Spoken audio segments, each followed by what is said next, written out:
వస్త్రయుగ్మం సమర్పయామి అంటారు మన వాళ్ళు. వస్త్రయుగ్మం సమర్పయామి అన్నప్పుడు రోజు నాకైతే బీరువాలో పంచెలు ఉంటాయి, నాకైతే ప్యాంట్లు చొక్కాలు ఉంటాయి, కానీ అసలు అలా భగవంతుడికి బట్టలు అవి ఏమి ఉండవు బీరువాల్లో, ఎవరింట్లోనే ఎవరు పెట్టుకోరు కూడా. పాపం ఆయన సులభుడు.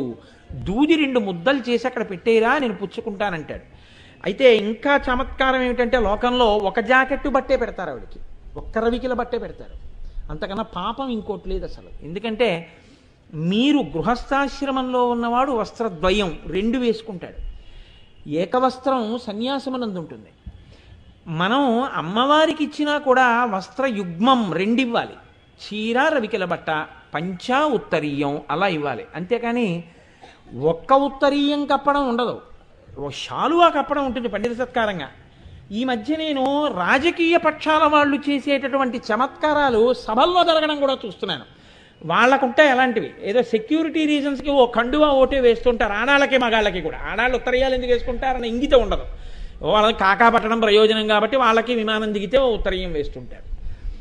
అలా ఒక్క ఉత్తరీయం పట్టుకొచ్చి వేయకూడదు. ఒక్క ఉత్తరీయం వేసుకుంటే మరి కింద పంచె కట్టుకోవడానికి ఉండద్దు వాడికి. ఇస్తే 2 ఇవ్వాలి వస్త్రయుగ్మం. అప్పుడు లేకపోతే ఏమవుతుంది, మీరు అవమానం చేసినట్టు అవుతుంది.